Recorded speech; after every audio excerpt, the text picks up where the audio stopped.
샬롬, 지난밤 평안하셨습니까? 오늘은 2026년 2월 26일 목요일입니다. 실패는 넘어지는 것이 아니라 넘어진 자리에서 일어서지 않고 계속 머물러 있는 것이라고 합니다. 만약 지금 우리가 일어서 있다면 절반은 벌써 성공한 것입니다. 오늘도 주의 말씀 의지하며 믿음으로 승리하시기 바랍니다. 그럼 지금부터 오늘의 똑똑똑 아침밥이 왔습니다. 시작하겠습니다. 이 시간 주신 하나님의 말씀은 마태복음 18장 1절부터 9절까지입니다. 어린아이를 키우는 것은 참 어려운 일이지만 어린아이를 키우는 것만큼 복된 일이 없습니다. 아마도 지난 명절에 가족들 중에 어린아이가 있는 분들은 그 아이로 말미암아 웃음꽃이 활짝 피었을 겁니다. 조카나 손주, 자녀 혹은 가까운 지인 중에 어린아이가 있는 분들을 만나게 되면 어느새 어른들도 마음의 문이 활짝 열리고 많이 웃게 됩니다. 어린아이들의 손짓 발짓 하나하나가 다른 이들에게 기쁨을 주기 때문입니다. 혹시 주변에 어린 자녀를 키우는 분들이 있다면 더 많이 격려해 주시고 힘을 북돋아 주시기를 바랍니다. 하지만 이와 동시에 어린아이들의 특징이 있다면 그것은 철이 없다거나 보챈다거나 떼를 쓴다거나 누군가에게 쉽게 속아 넘어가는 것이라고 말할 수 있을 겁니다. 다시 말해 어린이들은 어른들보다 조금 어리석은 존재라는 겁니다. 그렇다면 오늘 본문에서 예수님은 과연 어떠한 의미로 어린이들을 천국의 모델로 제시하셨을까요? 당시 어린이들이 무시당하고 멸시당하는 상황 속에서 왜 예수님은 어린이들을 천국의 기준으로 삼으셨을까요?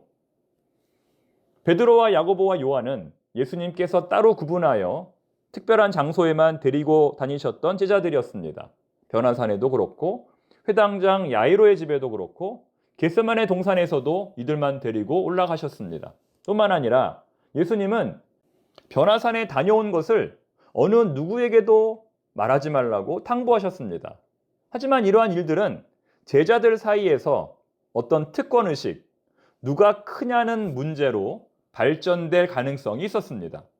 아마도 베드로는 다른 제자들에게 이렇게 말했을 겁니다. 나는 너희들과는 근본적으로 달라. 나는 바다 위도 걸었고 변화산에서 예수님이 변화되는 것도 보았어. 거기서 모세와 엘리야도 만났는데 나는 거기서 초막 셋을 짓겠다고 말했었지. 또한 나는 물고기 입에서 나오는 돈으로 성전세를 낸 적도 있어. 이렇게 베드로는 자기가 다른 사람들보다 더 위대하다고 말했을 겁니다. 하지만 마찬가지로 다른 제자들도 베드로처럼 자신이 큰 인물이라고 주장하며 서로 다투었을 겁니다. 실제로 어제 본문인 예수님의 두 번째 순환 예고와 병행되는 누가복음 본문을 찾아보면 예수님께서 두 번째 순환 예고를 하자마자 그들은 서로 누가 크냐며 다툽니다. 즉 예수님의 순환 예고가 그들의 귀에는 전혀 들리지 않았던 것입니다. 종교개혁자 마르틴 루터는 당시의 교회를 가리켜서 거룩한 창녀라고 말했습니다. 거룩한 창녀, 무슨 의미일까요? 교회에 모인 성도들이 입으로는 항상 거룩함을 지향하지만 실제로는 옛 삶의 모습으로부터 전혀 벗어나지 못하기 때문에 이렇게 말한 겁니다. 다시 말해 하나님의 백성들의 모임인 교회 안에는 항상 분쟁과 갈등이 있다는 겁니다. 옛사람을 버리지 못했기 때문이죠. 세상 사람들도 자기의 의견을 꼭 관철시키려고 하지만 교회 안의 성도들도 자기의 의견을 꼭 관철시키려고 하기 때문에 그러한 다툼과 갈등이 생길 수밖에 없는 겁니다. 그렇다면 교회는 그러한 문제를 어떻게 다루어야 할까요? 어떻게 해결해야 할까요?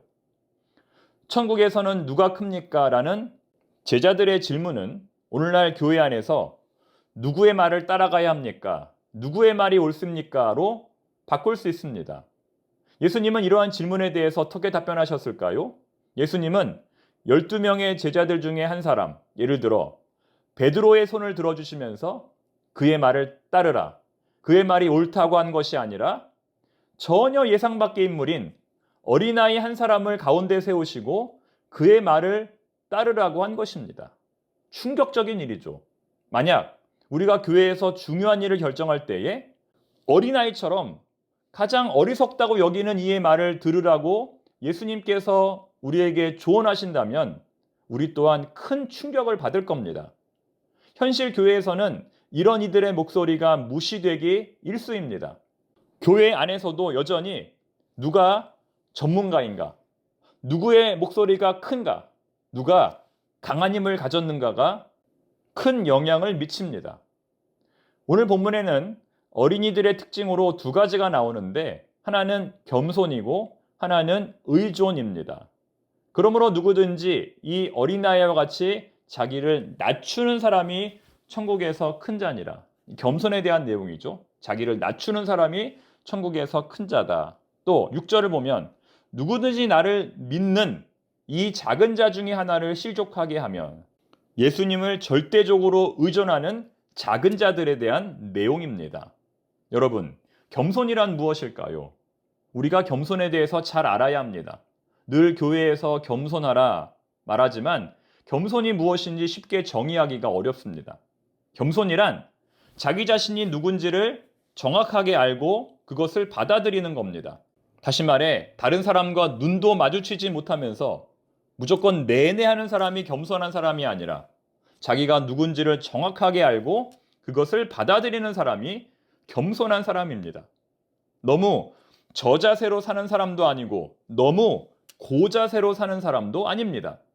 부족하면 부족한 대로 또 넘치면 넘치는 대로 솔직하게 표현하며 당당하게 사는 사람이 겸손한 사람이죠. 그래서 겸손한 사람은 하나님께서 자기에게 주신 은사가 무엇인지를 분명히 알고 그것으로 하나님의 영광을 드러내기 위해 노력합니다. 나의 은사가 무엇인지를 정확히 알고 그 은사대로 쓰임 받아야 한다는 것이죠. 그런 의미에서 예수님은 어린아이를 세우시고 어린아이처럼 되라고 말씀하시는 겁니다. 하지만 그렇다고 해서 우리가 일부러 천국에 들어가기 위해서 어린아이처럼 살아야 한다는 것은 아닙니다. 예를 들어 서울대학교에 들어가려면 영어 시험에 100점을 맞아야 합니다.